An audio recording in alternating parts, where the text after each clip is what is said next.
pour ses enfants. Ou des personnes à qui il veut léguer ses biens. Donc il rédige un testament. Et ce testament n'est valable qu'à un moment donné. Ce testament n'est pas valable tous les jours. Mais ce testament n'est valable que si la personne qui a fait le testament meurt. De son vivant, le testament n'est pas valable. Alléluia. Amen.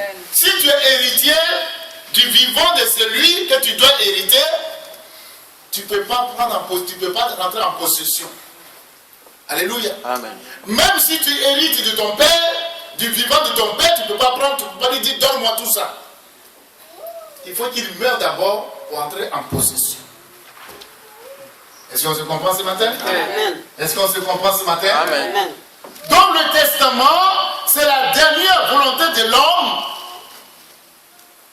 Et dans la Bible, chez les Grecs, le testament c'est l'alliance. Amen. Il faut qu'il y ait une alliance. Mais je ne sais pas, dans le testament, les hommes rédigent le testament, mais Jésus-Christ de Nazareth a rédigé aussi un testament. Alléluia. Amen. Il a fallu que Jésus-Christ de Nazareth meure pour que toi ton testament soit valable. Alléluia. Amen. Mais le testament, dans nos contrées, dans nos villages, nos parents aussi rédigent nos testaments. Le testament, je ne sais pas qui l'a rédigé. Le testament dont lui-même il a hérité également, ça peut être un testament de célibat. Un testament de non-mariage. Un testament de la malédiction qui te suit tous les jours. Un testament de la pauvreté qui te suit. Ça peut être un testament dont toi-même tu ignores et que tu ne sais pas la portée des choses. Mais dans ce testament-là, ta vie est bafouée. Là où tu arrives, les gens se moquent de toi. Mais c'est aussi un testament qui a été rédigé. Alléluia. Amen. Mais je ne sais pas quel testament ils t'ont rédigé. Peut-être qu'ils ont rédigé un testament que toi, ta vie ne va pas évoluer. Mais lorsque tu as Jésus-Christ de Nazareth qui a payé le prix, ta vie doit évoluer.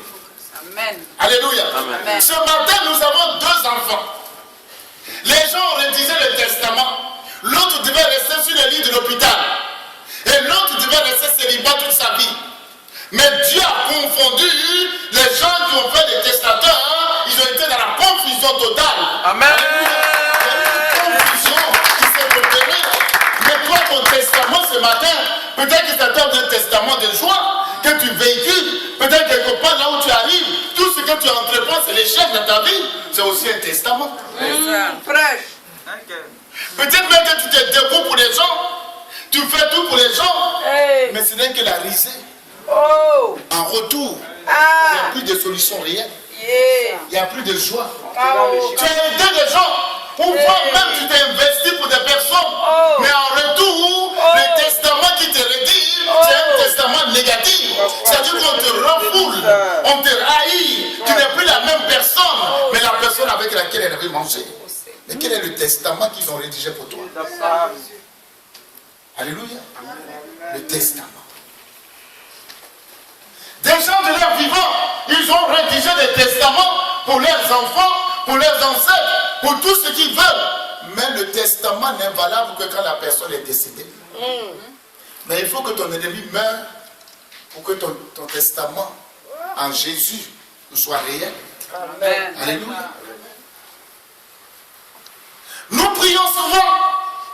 Oui, que mes ennemis, comme maman Baké le disait, les gens qui chantent, mais il faut que mes ennemis vivent pour qu'ils voient la gloire de Dieu. Elle dit, mais si elle-même pouvait mourir avant que tu voies la gloire de Dieu, les autres vont avoir peur. Alléluia. Amen. Mais le testament qu'ils ont rédigé, dans ce testament, il y a quelque chose d'important. Mais toi et tes ennemis, il y a une confusion. Parce que toi, tu es en Christ. La lumière que tu as en toi, quelles que soient les ténèbres, tout serait dans la confusion. Le testament. Alléluia. Amen. Mais Jésus nous invite ce matin à découvrir cela. Alléluia. Amen. Les gens, nos parents sont morts avec toutes les malédictions, les paroles méchantes, mais on les a enterrés avec. sans même qu'il y ait une confession. Parfois, il dit à un enfant, dans ma vie, toi, tu ne vas jamais te marier. Tu serais temps. Mais cette parole est restée. Oui, ça. Alléluia. Amen. Cette parole est restée. Mais quel est le testament? Chez nous, le testament ne s'écrit pas, c'est oral. C'est pourquoi la parole qui sort de toi, cette parole a un effet. Cette parole a une connotation. Cette parole a une portée réelle et très puissante. Alléluia. Amen. C'est pourquoi la parole de Dieu dit qu'ils l'ont vaincu non seulement à cause de leur témoignage, mais à cause de la parole. C'est-à-dire que c'est la parole de leur témoignage qui peut vaincre l'ennemi. Alléluia. Amen. Mais on dit aussi, même les flèches qui t'ont largué, ces flèches n'auront pas d'effet. Même les paroles qui s'élèvent en justice contre toi seront sans effet. Ces paroles aussi seront condamnées. Alléluia. Amen. Mais ce matin, nous allons voir quelque chose de très important. Amen. Prenons la Bible. Et nous allons lire dans Hébreux 9, verset 17, verset 15 à 17. Hébreux 9, verset 15 à 17. Rapidement.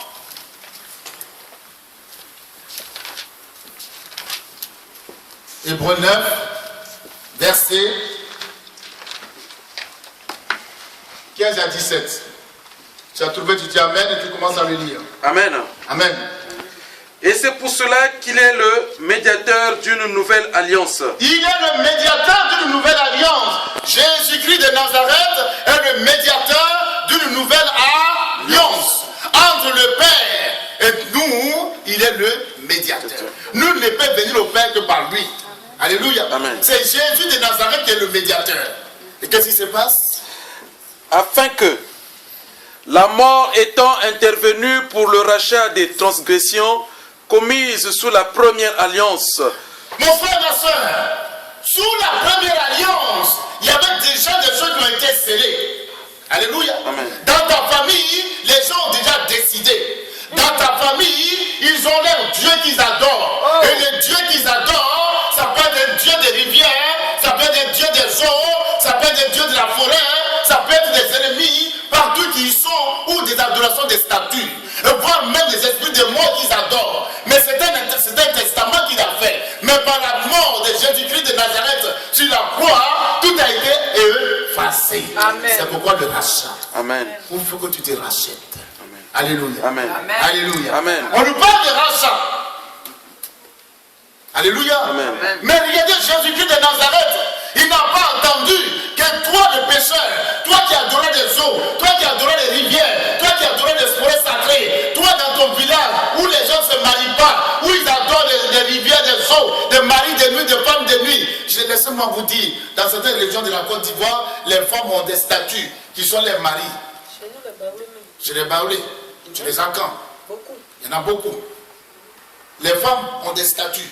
Et ces statues-là, ce sont les maris de nuit. C'est pourquoi on trouve beaucoup de maris de nuit, des sirènes des eaux. Et souvent les gens s'étonnent.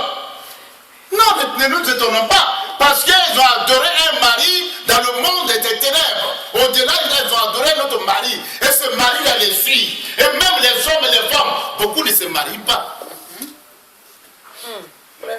Alléluia. Amen. Alléluia. Mais il faut que Jésus-Christ de Nazareth te rachète. C'est pourquoi on parle de rachat. Mais ton Jésus a payé le prix pour que toi-même, tu aies une vie. Mais Jésus est mort pour que ton testament soit vrai. Amen. Continue.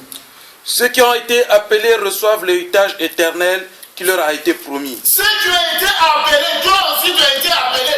Moi aussi je suis appelé. Et nous sommes ensemble. Lorsque nous sommes appelés, qu'est-ce qui se passe? C'est-à-dire au nom de Jésus-Christ de Nazareth, nous avons été rachetés. Alléluia. Amen. Donc il faut te fier. Lorsque tu es dans la vie, lorsque tu marches avec Christ, il faut te dire que tu as une assurance.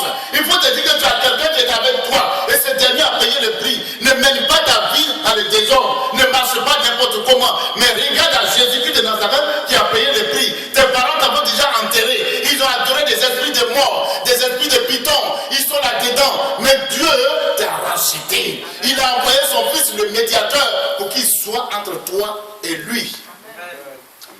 Est-ce qu'on se comprend ce matin? Amen.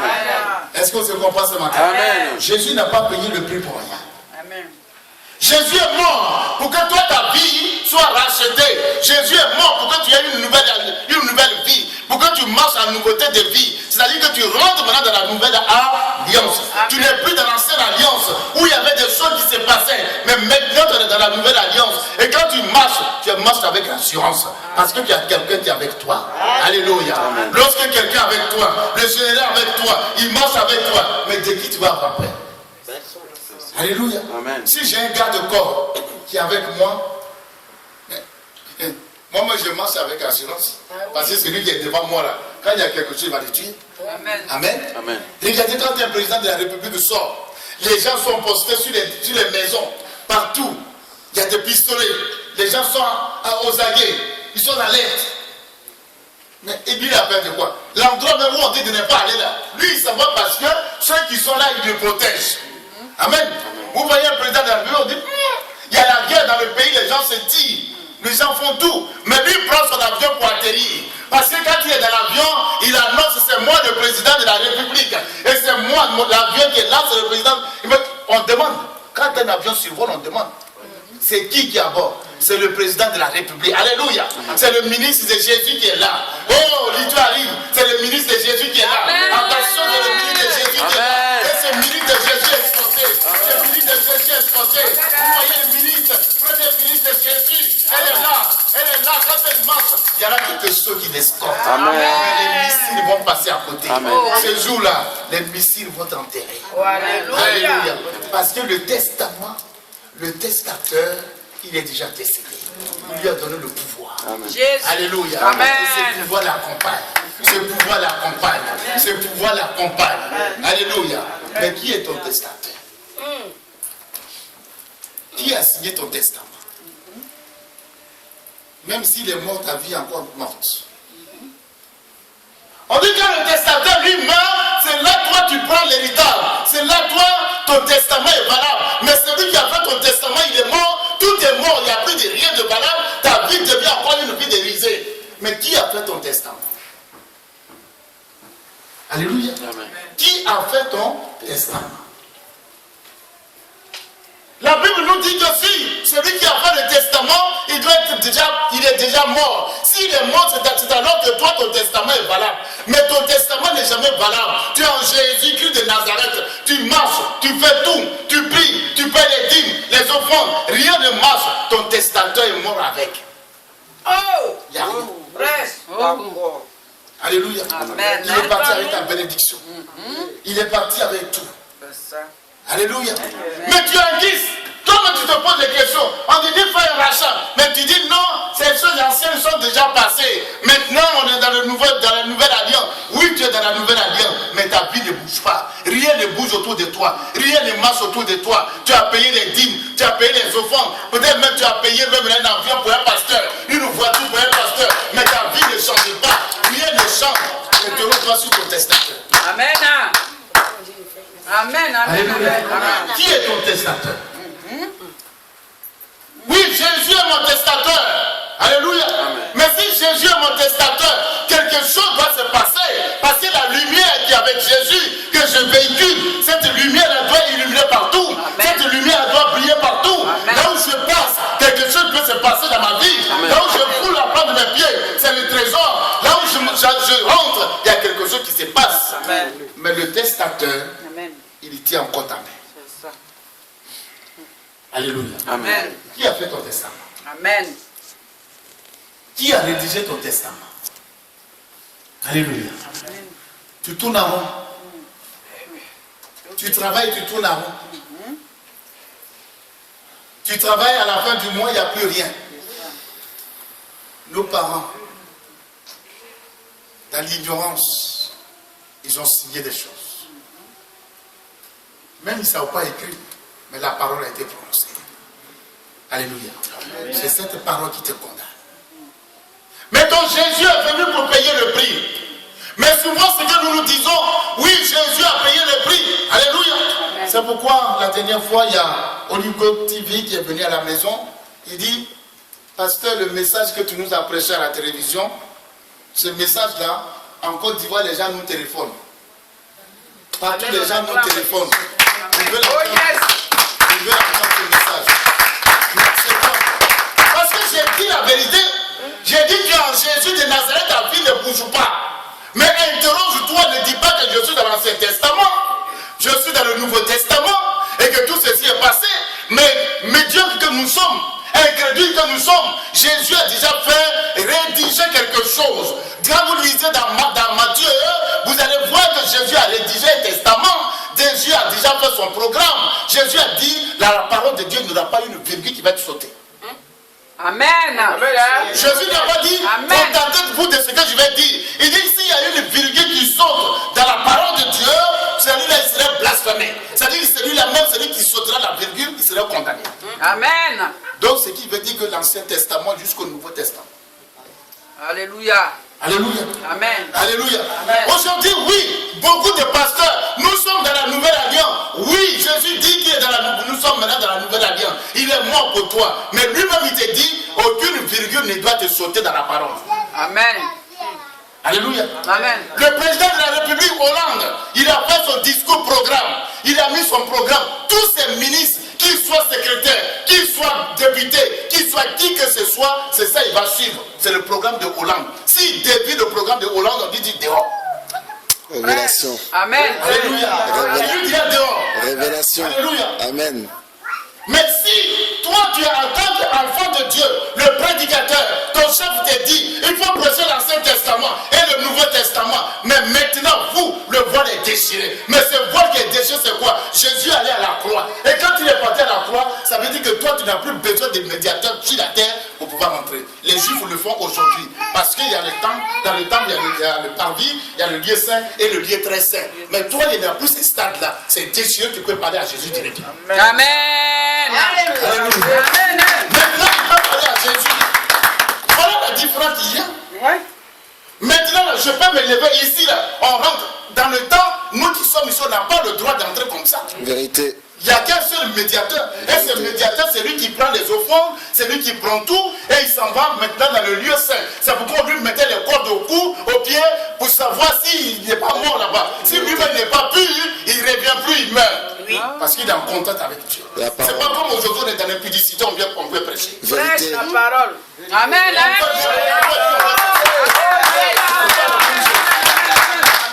Alléluia. Mais qui est le testateur? Il faut avoir peur de cet homme. Alléluia. Amen.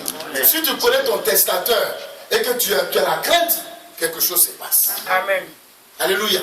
On vient, on foule la plante de pied, on vient s'asseoir. Oui, Dieu. Jésus dit maintenant, nous sommes dans le Nouveau Testament et que les choses anciennes sont passées. Parce que les choses anciennes les rappellent leur vie. Vérité. Et comme ça rappelle leur vie, ils ne veulent pas en parler. Ils ne veulent pas en parler. Parce que dans ça là, lui-même il se voit là-dedans. Si les sorciers se voient, si les mauvais se voient, il dit non, non, non. Dans le Nouveau Testament, Paul a dit, Paul n'a rien dit. Paul dit qu'il faut abandonner la spiritualité. Amen. La parole. Yeshua, fraîche. L'onction. Oh, ça déborde. Amen. Alléluia. Amen. Continue. C'est la parole de l'Éternel. Car la loi, oui, là où il y a un testament, là où il y a un testament, il est nécessaire que la mort du testateur soit constatée. il est important que la mort du testateur soit constatée. Jésus-Christ de Nazareth est mort. Et c'est pourquoi il te dit qu'il est médiateur. Et comme il est médiateur, cela a été constaté. Il dit, je m'en vais au Père, je ne suis plus avec vous, mais je vous enverrai le Saint-Esprit. Venant sur vous, vous serez mes témoins. Toi, tu es témoin, mais tu n'es pas témoin de fétiches. Tu n'es pas témoin de la sorcellerie. Alléluia. Tu n'es pas témoin de tes divers. Tu n'es pas témoin de ton village. Tu es témoin de Jésus. Amen. Qui a payé le prix pour toi. Alléluia. Mais qui a payé le prix pour toi? Alléluia. Le testateur. Continue. Un testament, en effet, Oui. n'est valable qu'en cas de mort, puisqu'il n'a aucune force tant que le testateur vit. Tant que le testateur vit, son testament n'a pas de puissance. Elle n'a pas de validité. Personne ne peut valider cela. Alléluia. Amen. Mais quand le testateur meurt, voilà chacun. Quand mon père est mort, Chacun voulait savoir qu'est-ce qu'il a laissé. Il a laissé la forêt, il a laissé plantation. Est-ce qu'il y a café? Tous les enfants ont commencé à se battre. Il y a une partie qui produit bien, il y a une partie où il y a beaucoup de café. Qui va prendre cette partie-là? Est-ce que c'est le grand frère qui va partager? C'est le petit frère qui va partager? Le testateur, lui, est déjà parti. Alléluia. Amen. Alléluia. Amen. Mais quand le testateur est parti, qu'est-ce qu'il a laissé de bon? Les esprits de panthère, les esprits de masque. Malgré qu'il y avait forêt, café, mais quand tu dors la nuit, tu te réveilles, il y a panthère qui va Alléluia. Il y a panthère qui te poursuit toute la nuit. Alléluia. Quand tu te réveilles, il y a des masques qui te poursuivent. Mais quel est le testament? Alléluia. Amen. Mais mon testament, c'était d'avoir l'argent pour construire la maison. Alléluia. Amen. Mon testament, c'était de se réjouir. Amen. Mais je ne me réjouis pas. Alléluia. Amen. Le testateur, lorsqu'il est vivant, mon frère, ma soeur, il y a des choses. Alléluia. Amen. Alléluia. Amen. Oh. Mon épouse, son père avait plusieurs femmes. Alléluia.